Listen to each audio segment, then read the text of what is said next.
Hello there.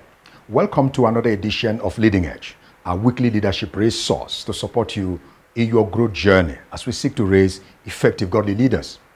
Now, in the last 3 weeks, we've been dealing with the Great Manager series.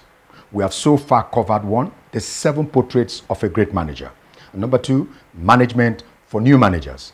And last week was the top 7 manager skills, in which we discussed the top skills necessary for managers to steer, support, and sustain the transformational journeys of the organizations. We shall today be taking the 4th part of the series as we examine what I have called managing the 7 manager nightmares. Managing the 7 manager nightmares.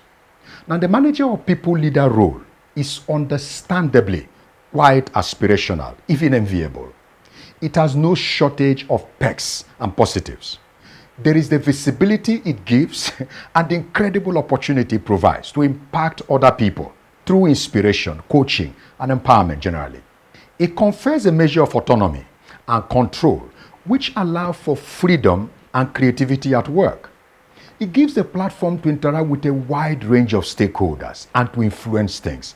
This makes the job quite enriching. The manager is involved in the powerful process of decision making. He wields authority and can make changes. There is also the opportunity for career growth and personal and career development for that manager. Plus, the bigger remunerations, incentives, bonuses, more vacation time, and so on and so forth. In short, the outer trappings are many and they are desirable. However, like most things in life, the manager role is a double-edged sword that cuts both ways. With the perks come the corresponding pains, as it were. There is a price for the status and rewards. So beyond the glamour and benefits are several tough challenges that come with the role of the manager. In this episode, we will sort of peel the onions to get to the specific tough challenges that managers loathe about their jobs. We have identified 7 of the top manager nightmares. Okay? Now today we shall take 3 of them and continue with the other 4 in the next episode. Okay, so let's go. Number 1 is handling tough conversations and feedbacks. Now note this. We have said before that the manager's greatest resource is people. Management success or failure is therefore tied to people. It's tied to how the manager harnesses people to produce organizational outcomes. So leading people has far-reaching implications and ramifications. With people comes a mingle-mangle or assortment of mannerisms, dispositions, habits, backgrounds, and sundry issues. Now, most of the tough situations that confront managers center around people. A common manager nightmare is handling difficult conversations and feedbacks with team members. Such conversation can range from performance discussions to employee conduct or even personal issues. There are so many examples of tough situations that involve having very awkward and difficult discussion with team members.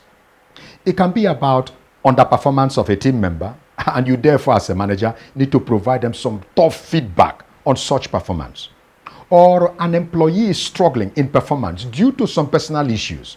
And here, as a manager, you are required to walk that fine line between driving productivity and remaining compassionate, remaining human. Or an employee is engaged in some inappropriate behavior in the workplace and you need to confront or correct or censor, as the case may be. Some other times, it is about an inappropriate relationship of a team member with another staff or sometimes even a client. Or it is an issue of a staff's poor hygiene. All of these are largely very touchy and sensitive issues that the manager would typically wish he could avoid. But there are also issues that avoiding them only makes them fester and can cause an implosion, right? Postponing or avoiding what must be said only prolongs the problem. It can further complicate the resolution process. It can heighten the manager's stress, and in some instances, it can make the ultimate consequences even more disastrous. Managerial courage requires that the manager face tough situations and discussions head on. Note that all these situations demand that the manager provides effective feedback. And by the way, strong teams are built on a culture of effective feedback. Here is a foundational principle. Great feedbacks have their roots in great intentions. I hope you understand that. We should correct because we care. Put another way, our feedback should be powered by care, including tough care. Yes, especially when you have to give negative feedbacks. Though such situations and individuals involved will differ, right? There are some general guides for handling difficult conversations. 1, take the initiative to arrange the discussion and prepare ahead of time. Think through the issue and leverage your knowledge of the staff to prepare for the meeting. Be prepared mentally with relevant facts. Be clear about what you want to achieve with the session, and don't let that goal be derailed, right? Next, choose an appropriate time and environment. Now, timing and environment are critical. Find the appropriate time and place for the discussion. If you fail to get these right, you risk a failed conversation outcome. Next, be positive. Approach the meeting with a positive mindset. Deliberately remove any prior biases, assumptions, and conclusions. Be open-minded, yet be firm. Remember to remain constructive and not merely critical. Next, create the right atmosphere. Now, to get the best out of the conversation, get the team member to relax. When the situation allows it, first recognize their strengths or achievements. Share at least one positive observation to get them at ease. This also helps you relax. Recognition is a connection builder. Take note of that. Next, all the time of the meeting, rein in emotions, whether from you or from your colleague. Avoid emotional-laden language. If emotions start overrunning in the meeting, get things back on track, or even take a break, or put the meeting on hold, as it were. Objectivity should be the greatest anchor of a tough discussion. Next, ensure you achieve clarity. There should be no ambiguities. Don't leave room for the team member to second-guess your position. Be simple and straightforward. And then try to end the discussion on a positive note, even where the message is negative. There is always some light, as we say, at the end of the tunnel. So, point them to that distant light, but don't offer hope where none exists. At the end of the meeting, ensure there is a summary of what was discussed and agreed, a sort of debriefing. This helps you to gauge understanding.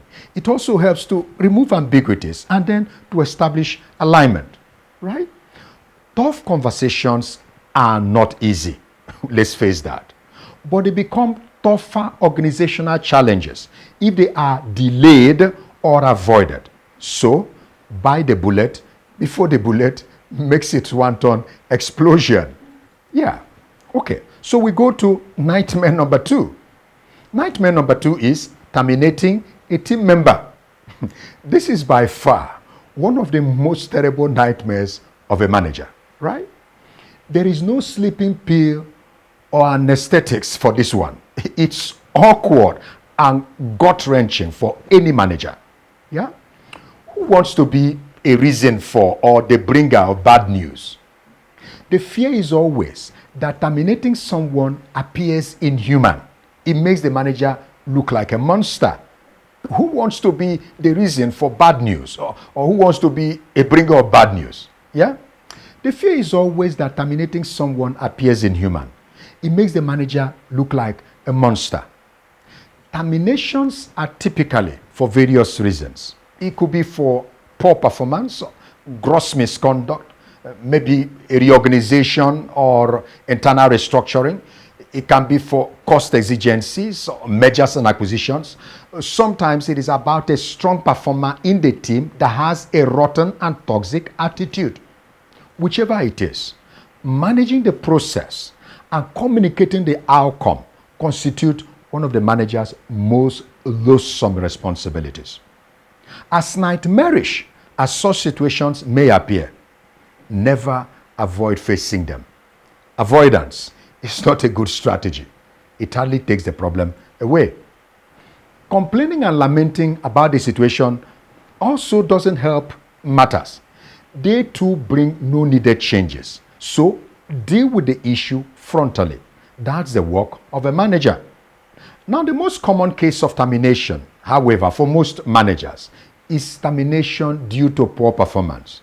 Now, in this case, all relevant support must have been provided to the team member over time. Ensure that. Ensure also that all work tools, all trainings, all guidance, and any other required aid were also provided. However, when it becomes obvious that no improvements are forthcoming, disengagement must then happen. Retaining a consistent and unchanging poor performer does not help the person. It doesn't help the team or the overall organization either. Everyone will become a loser for it. Termination should, however, be activated as a very last and necessary action. Terminating a poor performer does not mean the individual is no good. It only means that the role they were asked to perform may not be their thing. Everyone is good at something. In exiting them, they will hopefully find their true forte.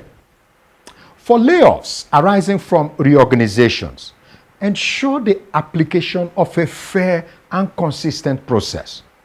Support the team member to realize that termination is not extermination. It is not final. It is a detour. Let the conversation, therefore, be respectful and empowering. Even where there is gross misconduct, provide respectful counsel. Help secure some decent severance package for the team member if you're in the position to do that. But always ensure that your actions are focused on the overall good of your team and the organization. Emotions should only be present enough to support and empathize, but must be kept sufficiently at bay to allow for clear and objective decision. Great. Now to nightmare number 3. Nightmare number 3 is losing a strong performer in your team. Now, nobody likes to lose something of value. So it is understandable that managers usually dread opening their inbox to find a resignation letter or a transfer request from a top performer in the team. Let's face it. When a star performer leaves, there is sometimes that nagging feeling that their decision to leave means you are not good enough as a leader, or that they have outgrown you or your team, or that their future needs cannot be met anymore in your team. Now listen, rein in all of that. Life is about change. Changes will always happen. So wake up from this nightmare by first changing your mindset. Their desire to leave may not have anything to do with you as a person. Now there is also that fear that the entire team will come crumbling down with the exit of the strong performer. Now, a great manager should reflect more on how the move will affect the team members' growth. And if you are doing a good job as a manager, the team won't fall apart like Humpty Dumpty because a great star left. Now we must admit that such an exit may create some measure of setback for you and for the team. But take note of this. No one person is more critical than the entire team. So snap out of it. What you need to do is face your fears and get the answers you seek, including answers you may not like. Have a chat with the exiting team member to understand why they are leaving and offer unbiased guidance as a leader. If they are leaving for a better opportunity based on appropriate growth motivations, find it in your heart to support them in the process. That's what all great managers do. Now, before they leave, get their honest feedback on your leadership, on the company culture, on the operations in general, and note their suggestions. If their desire to leave is based on something you can work on, ask them if they will be willing to stay on while you seek to make the changes. But be sure that the change they seek is for the greater good and not just to satisfy one employee. Remember that you are not at their mercy. even if you want them to stay in your team. Your response to the news of their exit, take note, can affect the larger team. You don't want others to feel like their own work is not appreciated or that they are not as valuable as a concerned individual.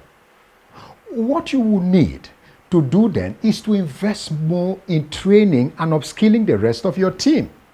Some people's presence or absence will always be felt, no doubt. However, realize that people come and people go, like we say. Don't respond out of self-interest, but respond out of group interest. One sure way to manage the key man or lone star syndrome, as I may call it, in a team is to ensure you build a team that is a galaxy of stars. So break the concentration risk.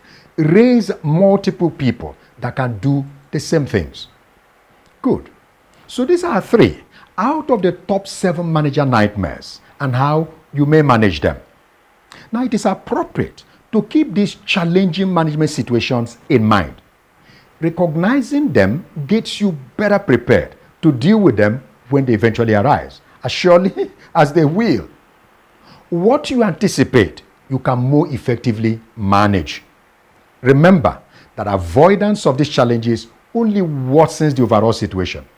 Effective handling and mastery will make everyone a winner. So, I wish you success in your emergence as a great manager. So, this is where we come to the end of the session today. And I'd like to thank you for joining us again. If you have not started following us on all our social media handles, please do so today. And remember to continue to like, share, and comment on this video if it's been helpful to you. Thank you again for joining. This has been Leading Edge.